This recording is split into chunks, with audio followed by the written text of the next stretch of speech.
Brigadier retired Tariq خلیل صاحب مجھے join کر چکے ہیں. سر پروگرام میں آپ کو ویلکم کرتے ہیں. السلام علیکم ثنا. وعلیکم السلام. سر اس وقت ہم دیکھ رہے ہیں کہ اسلام آباد میں ضلع کچہری میں ہونے والا خود کچھ دھماکہ بھی دیکھ رہے ہیں. آگے ایک اور جگہ کوششوں کو ناکام بنایا گیا, بڑے نقصان سے چھوٹے نقصان کی طرف جایا گیا. ایک طرف قطر بیچ میں ہے, ترکیہ کی قیادت یہاں پہ آنے والی ہے مذاکرات کو کامیاب بنانے کے لیے, لیکن اس کے باوجود اتنا بڑا سانحہ, یہ کس طرح سے آپ فورن پالیسیز کو ہماری دیکھتے ہیں اور کس طرح آپ افغانستان کی پالیسیز کو دیکھتے ہیں, اور اس کو نیکسس کا ہم جب نام دے رہے ہیں بھارت اور افغانستان کا, اور یہ تو ٹیرر نیکسس ہے ہو گیا ہے, کس طرح سے تانے بانے ابھی تک تو مل رہے ہیں, آپ کیسے دیکھتے ہیں اس چیز کو؟ بسم اللہ الرحمن الرحیم. پہلی بات تو یہ ہے کہ یہ جو حادثہ آج اسلام آباد میں ہوا ہے بہت افسوسناک ہوا ہے, لیکن مجھے کوئی اس سے سرپرائز نہیں ہوا, کیونکہ میری 40-45 سال کی جو اسٹڈی ہے ٹیررزم کے اوپر اور کام ہے, اس میں مجھے اس میں کوئی حیرت نہیں, بلکہ میں یہ سمجھتا ہوں کہ یہ دیر سے ہوا ہے, یہ پہلے شاید ہو جاتا. اس کی وجہ یہ ہے کہ آپ کچھ نوٹس کو آپس میں ملائیں. پہلی بات تو یہ, طالبان کے ساتھ جو پارلیز ہو رہے تھے اس میں آپ نے ان کے جو ایٹیچیوڈ تھا وہ کوئی سرپرائزنگ نہیں تھا. اس کی وجہ یہ کہ طالبان جو ہیں وہ کوئی کوہیسو گورنمنٹ کو ریپرزینٹ نہیں کر رہے. وہ ایک ٹرائبل جتھے ہیں جو کلیکٹیولی اکٹھے ہوئے ہیں, جس میں ہسانی گروپ ہے, کنداری گروپ ہے, اور چھوٹے چھوٹے بہت سارے گروپ ہیں. اور یہی وجہ ہے کہ دے have no control over areas جہاں سے ٹی ٹی پی یا داعش یا خراسانی گروپ یا 21 کے قریب تنظیمیں جو کام کر رہی ہیں, they have no capacity to do it. اور انہوں نے شاید یہ بات چیت میں ایڈمٹ بھی کیا ہے انڈائریکٹ مینر کہ جی پاکستان ہمیں کہتا ہے کہ جی کنٹرول کرو, ہمارے پاس تو نہ پولیس ہے نہ فوج ہے, فلانا نہ کرنا. دوسری بات, بہت سارے ایکسٹرنل ایکٹرز ہیں جو افغانستان میں کام کر رہے ہیں, وہ سب کو پتہ ہے. اس میں را ہے, موساد ہے, ایون سی آئی اے بھی بعض جگہ کام کرتی ہے, اور بھی بہت سارے گروپس ہیں جو کہ وہاں پہ کام کر رہے ہیں. کوئی پازیٹیو کر رہے ہیں, کوئی پیسو کر رہے ہیں, کوئی ایکٹیو کر رہے ہیں. تو جہاں تک افغانستان میں گورننس کا تعلق ہے ان کا کوئی کنٹرول ہی نہیں ہے. تو اب جب پاکستان نے جو پالیسی اختیار کی ہے, personally I am in favour of it.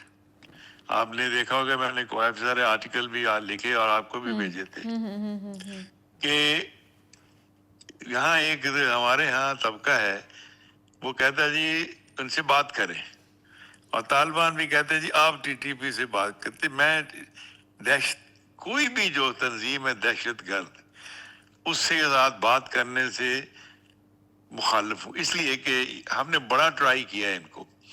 ان کے اندر دیکھیں بہت سارے گروپس ہیں, آپ کس سے ایک سے آپ بات کریں گے 6 آپ کے ساتھ نیگیٹو چل رہے ہوں گے, آپ 2 سے بات کریں گے 10 نیگیٹو چل رہے ہوں گے. تو آپ کسی سرے پہ پہنچ ہی نہیں سکتے. اور دوسرا آپ ان کو ایک اسٹیٹس دے دیں گے by talking to them, which I think it is not advisable کہ آپ ان کو ایک اسٹیک ہولڈر کا اسٹیٹس دے دیتے ہیں. دس از واٹ دے وانٹ کہ ان کو اسٹیک ہولڈر مان لیا جائے. تو ہم ان کو تو اسٹیک ہولڈر مانتے نہیں ہیں, ہم تو ان کو ٹیررسٹ مانتے ہیں. سو میرا اپنا خیال ہے کہ آنے والے دنوں میں جہاں تک پالیسی کا تعلق ہے ٹھیک ہے, ہمیں اسٹک اینڈ کیرٹ کے ساتھ چلنا چاہیے. ہمیں افغانستان کے لوگوں سے کوئی دشمنی نہیں ہے, ہمیں ان سے محبت ہے. مجھے یاد ہے احمد شاہ مسعود کا بھی ایک دفعہ میسج آیا تھا, مجھے یاد ہے he wanted to be friendly. اب دوبارہ وہ فرینڈلی ہیں, اور ریزسٹنس موومنٹ نے بھی سر شاید ہاؤ کوئی اٹس میسیجز پاسبل, ایک وغیرہ طرف دیے. میں یہ کہتی ہوں کہ آپ کو بہت بڑا اس تمام علاقے کا تجربہ ہے, اور جس طرح سے آپ نے کہا, لیکن یہ ہاؤ اٹس پاسبل کہ ہم فرینڈلی ہو جائیں. یہ جب بھی آپ کسی خاص طور پہ کے پی کے سیاستدان سے بات کرتے ہیں تو وہ یہ پاکستان اور پاکستان کی گورنمنٹ اور پالیسیز پہ یہ الزام لگاتے ہیں کہ آپ نے کیوں پہاڑوں کے آس پاس ان کو لا کے بسایا, اور یہ آپ ہی کے جو ہیں وہ کیا دھرا ہے کہ جس کو آپ کر لیں. ٹھیک ہے, جو بھی غلطیاں ماضی میں ہوئی ہیں اس کو ٹھیک کرنے کی کوشش تو کی جا سکتی ہے. طالبان حکومت کو ہم ہی نے ویلکم کیا, ہم نے کہا ٹھیک ہے وہاں پہ حکومت کر رہے ہیں, ہم اس کو ویلکم کر لیتے ہیں.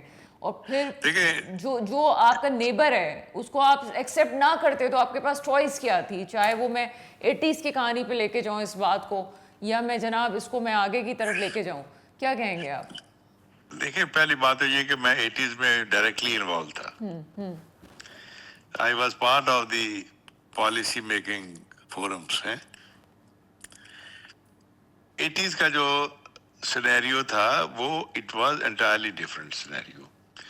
اس میں یہ تھا کہ سوویت یونین, دیکھیں 47 سے جب سے پاکستان بنا ہے کسی افغان گورنمنٹ نے فرینڈلینس شو نہیں کی پاکستان کے ساتھ, رائٹ فرام 47 آنورڈ. اس کے باوجود جب سوویت یونین نے آکوپائی کیا ہے تو پاکستان میں 2 لاکھ کے قریب ریفیوجیز آ چکے تھے جب بھٹو صاحب کی حکومت تھی. اور جب وہ بھٹو صاحب گئے ہیں ضیاء صاحب کے زمانے میں, یعنی 79 میں 4 لاکھ کے قریب آ چکے تھے. اب ہمارے پاس کیا چوائس تھا؟ ان کو اجازت دیتے سارے پاکستان میں پھیل جانے کی, وہ پاسبل نہیں تھا. یا ان کو کیمپوں میں رکھتے, یہ پاسبل نہیں تھا. تیسرا یہ تھا کہ بھئی وہ انہوں نے ایک اسٹرگل شروع کی تھی سوویت یونین کے خلاف فورن آکوپیشن کے. دیٹ واز دی ایک ٹیکٹیکل اینڈ اسٹریٹجیکل ڈیسیژن. اور وہ دیکھیں ہر ڈیسیژن جو ہوتا ہے, کوئی بھی فریم ورک ہے, وہ ایک ٹائم اینڈ اسپیس کے اندر ہوتا ہے, وہ ریلیونٹ اس وقت کے لیے ہوتا ہے, اس کے امپیکٹ ضرور ہوتے ہیں. میں آپ کو ایک مثال دیتا ہوں. مجھے ایک دفعہ سوئٹزرلینڈ کے ایمبیسڈر نے کہا تھا, یہ آج سے 40 سال پرانی بات ہے, کہ جی سیکنڈ ورلڈ وار میں وی ور نیوٹرل, لیکن جب مرضی ہے الائز یا جب مرضی ہے ایکسیز ہمارے ملک سے گزر جاتے تھے, اور ان کا امپیکٹ جو ہے آج تک ہم برداشت کر رہے ہیں.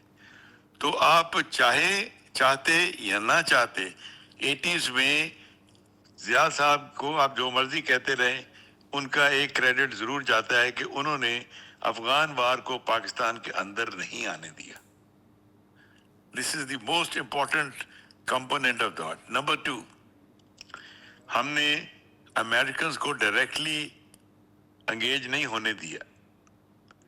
That is number 2. نمبر 3, جو یہ افغانیز کہتے ہیں کہ جی یہ طالبان جو ہیں they were not those مجاہدین, they are the students who were created from Pakistani مدرساز in 93-94 میں, اور یہ بھیجے گئے تھے طالبان کی شکل میں. اینڈ یہ علیحدہ بات ہے کہ جب کہتے ہیں جین کو باہر نکالتے ہیں, جین آپ کو پکڑ لیتا ہے, تو یہ طاقتور ہوتے گئے, ان کو سپورٹ ملتی گئی, لیکن ان میں کوہیسونیس کبھی نہیں آئی, ان کی گروپنگ آپس میں اسی طرح رہی. اور یہی وجہ ہے کہ جب سوویت یونین گیا تھا اس کے بعد جو ویکیوم کریٹ ہوا تھا اس کو یہ آسانی سے فل انہوں نے کر دیا, لیکن they fail to capitalise on that opportunity. اور جیسے ابھی یہ اپرچونٹی کو گما رہے ہیں, کیونکہ جو میری ریڈنگ ہے کہ افغانستان میں بغاوت کافی پھیل چکی ہے. تاجک نے 2 پروونسز کو قابو کیا ہوا ہے, احمد شاہ مسعود وغیرہ نے کچھ ایریاز کو قابو کر لیا ہے, اور اسی طرح ادھر انٹرنل طالبان میں حقانی گروپ اور کنداری گروپ میں بھی اختلافات ہیں, and they are going to I think escalate. جہاں تک پاکستان کا تعلق ہے, یہ جب تک ان میں طاقت ہے طالبان میں, they will continue to support T T P. اور یہ آپ کے یہ جو بلاسٹ وغیرہ ہے میرے حساب سے یہ زیادہ ہوں گے. ہمیں we have to be very careful.